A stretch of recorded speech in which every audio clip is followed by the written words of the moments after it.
Breaking news చూస్తున్నారు. అస్సాంలో ఘోర విమాన ప్రమాదం జరిగింది. ఇండియన్ ఎయిర్ ఫోర్స్కి చెందిన విమానం కుప్పకూలిపోయింది. ఈ ప్రమాదంలో ఘటనా ప్రదేశంలోనే పైలట్ అమరులయ్యారు. ప్రమాదానికి గురైన విమానం AN-32 విమానంగా గుర్తించారు అధికారులు. జోర్హట్లోని రౌరియా విమాన స్థావరం దగ్గరలో ఈ ఘటన జరిగింది.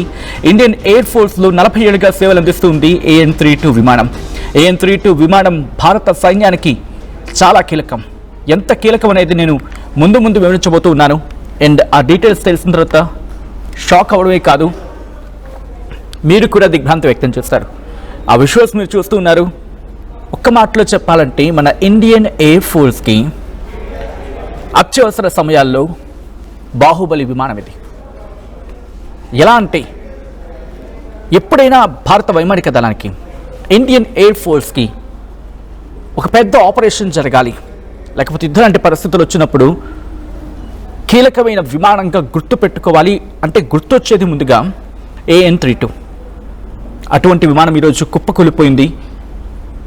AN-32 విమానం భారత సైన్యానికి రక్షణ సామాగ్రి, నిత్యావసర సరుకులు చేరవేసేందుకు ఉపయోగిస్తూ ఉంటుంది ఇండియన్ ఆర్మీ. అయితే ఈ ప్రమాదానికి సాంకేతిక లోపం కారణమా, లేకపోతే వాతావరణం అనుకూలించకపోవడమే కారణమా, లేకపోతే కుట్రకోణం ఏదైనా ఉందా? నేను ఎందుకు ఈ మాట అంటున్నానంటే, నిన్ననే పాకిస్తాన్ ఏకంగా తన రక్షణ బడ్జెట్లో 17.6% పెంచింది. వింటున్నారా? 17.6% వాళ్ళ రక్షణ బడ్జెట్ని ఇంకా పెంచింది. దీంట్లో ఏమైనా కుట్రకోణం ఉందా? ప్రస్తుతం ఈ అన్ని కోణాలకు కూడా దర్యాప్తు జరుగుతోంది. దీని గురించి చెప్పాలంటే, హిమాలయాల్లోని 15,000 అడుగుల ఎత్తులో ఉన్న ఒక సైనిక పోస్ట్కి ఆహారం పంపాలంటే గుర్తొచ్చేది AN-32. సియాచిన్ గ్లేషియర్స్లో, అటువంటి సియాచిన్ లాంటి ప్రాంతాల్లో జవాన్లు చిక్కుకుపోయంటే రక్షించడానికి ముందుగా నేనున్నానంటూ భారత వైమానిక రంగానికి అండగా నిలిచేది ఈ AN-32. యుద్ధం వస్తే ఆయుధాలని, మందుగుండు సామాగ్రిని తరలించాలంటే నేనున్నానంటూ ముందుండేది AN-32 విమానం. భారత్కి అత్యవసరం అనుకున్న ప్రతి సందర్భంలోని మన భారత వాయుసేనకి మొదట గుర్తొచ్చే పేరే AN-32. And this is not a fighter jet. And this is not a bomber. But యుద్ధంలో మాత్రం ఫైటర్ జెట్లకు ఊపిరి పోసే విమానం ఇది. యుద్ధ లాంటి పరిస్థితుల్లో ఇటు మన విమానాలకి ఊపిరి పోసేది. 40 ఏళ్లకు పైగా మన ఇండియన్ ఎయిర్ ఫోర్స్లో ఉంటూ మన ఇండియన్ ఎయిర్ ఫోర్స్కి, మన ఫైటర్ జెట్స్కి, మన వైమానిక రంగానికి ఒక వెన్నెముకలా నిలిచిన AN-32 ఫైటర్ జెట్ కుప్పకూలిపోయింది. దీన్ని ఏమంటారో తెలుసా? ఇండియన్ ఎయిర్ ఫోర్స్ దీన్ని ముద్దుగా వర్క్ హార్స్ అని పిలుచుకుంటుంది. వర్క్ హార్స్ అని చెప్పి పిలుచుకుంటుంటుంది. ఎందుకంటే లదాఖ్ లాంటి మంచు పర్వతాల దగ్గర నుంచి రాజస్థాన్ ఎడారుల వరకు, ఐ రిపీట్ అండ్ రీటరేట్, హిమాలయాల లాంటి మంచు పర్వతాల దగ్గర నుంచి మొదలుపెట్టి రాజస్థాన్ లాంటి ఎడారి ప్రాంతాల వరకు కూడా ఇది ఎలా దూసుకువెళుతుందో దాన్ని తీరే అర్థమవుతుంది. ఇఫ్ పాసిబుల్ ఐ రిక్వెస్ట్, ఒకసారి డెస్క్ని అడిగే ప్రయత్నం చేయండి. దీని రూపు ఎలా ఉంటుందో ఒకసారి చూపించే ప్రయత్నం. దాని రూపం మీరు చూస్తే కనుక గంభీరంగా ఉంటుంది. ఒక ఫైటర్ జెట్ తరహాలో ఉంటుంది. మీరు ఒక మాటలో చెప్పాలంటే, మీరు బౌన్సర్లను చూస్తూ ఉంటారు కదా, హీరో దగ్గర బౌన్సర్స్, లేకపోతే హీరోయిన్ దగ్గర, వాట్ ఇట్ మేబీ సెలబ్రిటీస్ దగ్గర బౌన్సర్స్ చూస్తూ ఉంటారు. చాలా దిట్టంగా, చాలా గట్టిగా కనిపిస్తూ ఉంటారు. బట్ నేరుగా వాళ్ళు వెళ్ళి అందరినీ కొట్టేస్తారా? I'm saying in a general perspective మాట్లాడుతున్నా. సో అంత దిట్టంగా, అంత గట్టిగా ఉండి అటాకింగ్కి రెడీగా ఉన్నట్టు కనిపించేలా ఉంటూ ఉంటారు. కంపారిజన్ కరెక్ట్ కాకపోవచ్చు, కానీ మీకు అవగాహన కోసం మాత్రమే చెప్పే ప్రయత్నం ఇది. అటువంటిది ఈ AN-32 యుద్ధ విమానం. మన వైమానిక రంగానికి సంబంధించి మాట్లాడుకుంటే, నేనున్నాంట్రా, మీకు ఆపద ఉందా, మే హూ, చలో దేఖ్లేంగే అంటూ ఉంటుంది. సైనికులు మరి ముఖ్యంగా గుర్తుపెట్టుకోండి, 15,000 అడుగులో ఉన్న హిమాలయాల్లోకి మనుషులు చేరుకోవాలంటే, ఇక్కడి నుంచి విశాఖపట్నం చేరుకోవడానికి మనకి ట్రైన్ రూట్స్ కావచ్చు, లేకపోతే వాట్ ఇట్ మేబీ, ఇన్ని ఉంటేనే ఒక 500 కిలోమీటర్లు ట్రావెల్ చేయడానికి మనకి దాదాపుగా ఆన్ అండ్ యావరేజ్ కనీసం మనం విమానం మీద వెళ్ళాలన్నా కూడా ఎంతసేపు పడుతుందండి? కనీసం గంట. అటువంటిది 15,000 అడుగుల ఎత్తులో ఉన్న ఆ ప్రాంతానికి చేరుకోవాలంటే, అక్కడ మన సైన్యాన్ని కాపాడాలంటే, అక్కడున్న వాళ్ళని మనం రక్షించుకోవాలంటే, అక్కడికి వాళ్ళకి ఫుడ్ సప్లై చేయాలంటే ఎంత ఖర్చు అవుతుంది? ఖర్చు మాట పక్కన పెడితే ఎంత వ్యయ ప్రయాసాలతో కూడుకున్నది. అటువంటి విమానం ఈరోజు మనం కోల్పోయాం.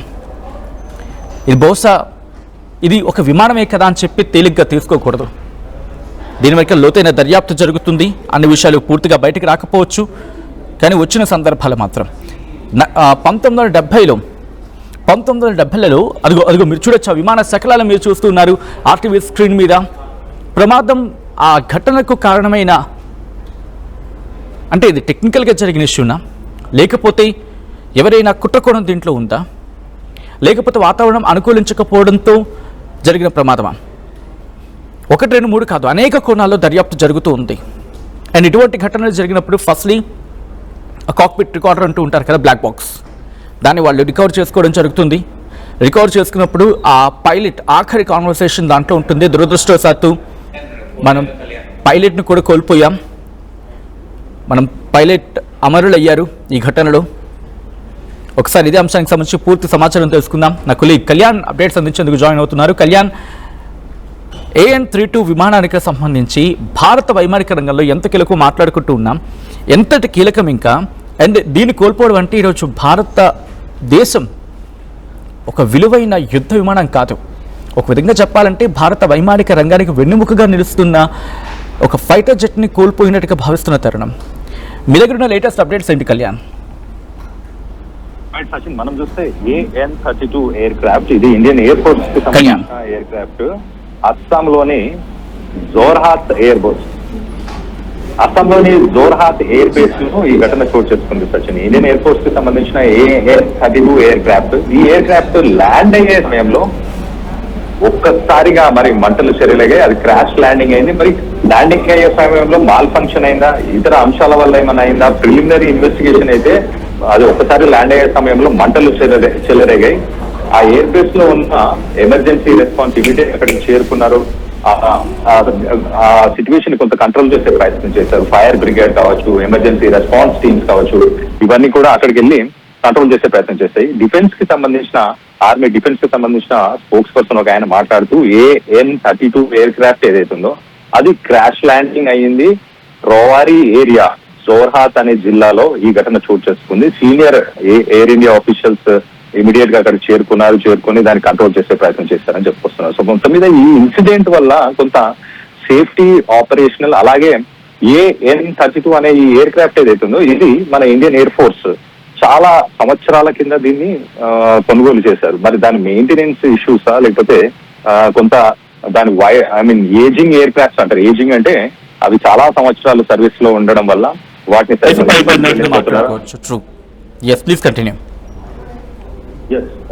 సో ఈ ఇష్యూ మనం మార్చ్ లో కూడా ఒకసారి చూస్తే, మార్చ్ 5th Sukhoi 30 అనే ఒక ఫైటర్ జెట్ కుప్పకూలిపోయింది. దాంట్లో 2 పైలట్లు చనిపోవడం కూడా జరిగింది. అది కూడా సేమ్ అస్సాంకి సంబంధించిన కార్బీ ఆంగ్లాంగ్ అనే జిల్లాలో ఈ ఘటన చోటు చేస్తుంది. అది ఒక ట్విన్ సీటర్, అంటే 2 పైలట్స్ కూర్చునే ఒక ఫైటర్ జెట్ అని చెప్పొచ్చు. అది కూడా అస్సాంలోని జోర్హాత్ ఎయిర్ బేస్ లోనే ఎయిర్ ఫోర్స్ స్టేషన్ కి సంబంధించిన ఫైటర్ జెట్. ఒక సాటీ అంటే సాధారణంగా ఒక రౌండ్ వేస్తూ ఉంటారు, ఎప్పటికప్పుడు సర్వేలెన్స్ చేయడానికి సార్టీస్ చేస్తుంటారు. అలాంటి ఒక సార్టీ చేసే సమయంలోనే ఈ Sukhoi 30 అనే రష్యాకి సంబంధించిన ఫైటర్ జెట్ కూడా కూలిపోయింది. దాంట్లో 2 పైలట్లు కూడా ప్రాణాలను కోల్పోయారు. కొంత నార్త్ ఈస్టర్న్ స్టేట్స్ మనం ఒకసారి చూస్తే కనుక 7 సిస్టర్స్ అంటూ కూడా అంటుంటారు వాటిని.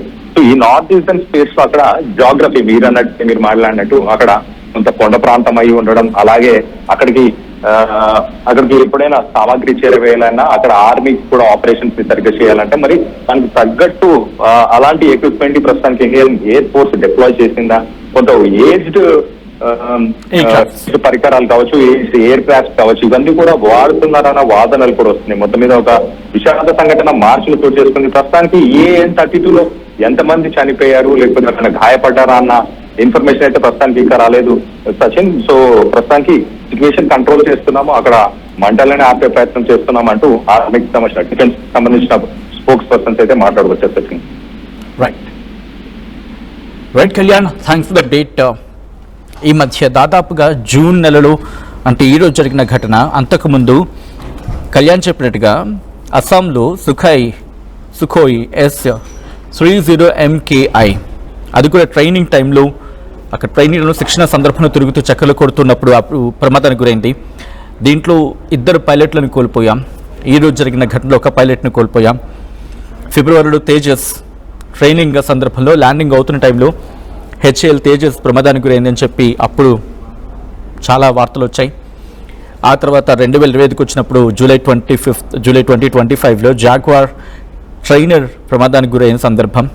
ఐఎఫ్ జాగ్వార్ ట్రైనర్ విమానం శిక్షణ మిషన్లో కూలిపోయిందని చెప్పి ఆ టైంలో 2 పైలట్లు కోల్పోయారని చెప్పి వార్తలు విన్నాం. అంతకుముందు ఏప్రిల్లో జాగ్వార్ ప్రమాదానికి గురైందని జామ్నగర్ దగ్గర గుజరాత్లో, అంతకన్నా ముందు మార్చిలో పంచకుల దగ్గర జాగ్వార్ ప్రమాదానికి గురైందని. ఇలా వరుస విమాన ప్రమాదాలు కేవలం ఇండియన్ ఎయిర్ ఫోర్స్ని కాదు, భారతీయులను కూడా ఆందోళన గురి చేస్తూ ఉంటాయి. ఎందుకంటే మీకు గుర్తుంటే సుఖోయ్ లాంటివి కావచ్చు, లేకపోతే మనం చూసాం ఆపరేషన్ సింధూర్ టైంలో ప్రతి ఒక్క ఎయిర్ క్రాఫ్ట్ని ఎంత మనం డెలికసీతో మనం ఉపయోగించామనేది. ఎందుకంటే ప్రతి ఎయిర్ క్రాఫ్ట్ మనకి కీలకం, ప్రతిదీ ఇంపార్టెంట్. అందుకే మనం ప్రిసిషన్తో వెళ్ళాం.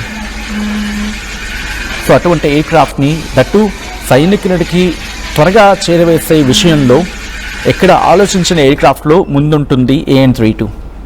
ఎటువంటి విమానాన్ని కోల్పోవడం అనేది బహుశా కాదు, ఇది భారత వైమానిక రంగానికి తీవ్ర దిగ్భ్రాంతి గురి చేసే ఘటన ఇది. ఈ కథను మిమ్మల్ని కాస్త కలవరపరచచ్చు, అయితే మిమ్మల్ని కలవరపడి గురి చేయడం RTV ఉద్దేశం కాదు. కానీ ఇటువంటి కథనాలు చూసినప్పుడు కాస్త కలవరపడి గురి అవకాశం ఉంటుంది. కాబట్టి దీనికి సంబంధించి తగిన జాగ్రత్తలు తీసుకోవాలని RTV సూచించడం జరుగుతోంది. This is a disturbing content. Video discussion is highly advised. ఈ ఘటన వెనకాల కారణం ఏమై ఉండొచ్చు? మీ అభిప్రాయం ఏంటి? ఎందుకంటే యాజ్ అ వ్యూవర్గా, తెలుగు ప్రజలుగా మీరు ఈ ఘటనను చూస్తున్నప్పుడు ఒక అవగాహనకు వస్తూ ఉంటారు. కాబట్టి ఇటువంటి ఘటన వెనకాల కారణం ఏమై ఉండొచ్చు? కేవలం టెక్నికల్ గ్లిచెస్ లేకపోతే టెక్నికల్ ఇష్యూస్ కారణంగా ఇవి జరుగుతున్నాయా? వాతావరణం అనేది మనకి వాతావరణం ప్రతికూలంగా ఉన్న తట్టుకొని నిలబడిన సందర్భాలు కూడా చాలా ఉన్నాయి కదా. లేకపోతే వాతావరణం కారణం అనుకుంటూ ఉన్నారా? లేకపోతే దుర్మార్గపు పాకిస్తాన్ కుట్రకోణం ఏమైనా ఉందా? ఎందుకంటే ఇప్పుడు అన్నీ ఆ వార్ అంతా కూడా డైరెక్టెడ్ హ్యూమన్ టు హ్యూమన్గా డైరెక్ట్గా లేవు కదా. వార్ యాంగిల్ మారిపోయింది, డిజిటలైజ్ అయిపోయింది, అండ్ డ్రోన్స్ వచ్చేసాయి, టెక్ వార్ఫేర్ అయిపోయింది, సైకలాజికల్ వార్ఫేర్ అయిపోయింది, అండ్ ప్రాపగెండా వార్ఫేర్ అయిపోయింది. అండ్ మీరేమనుకుంటున్నారు?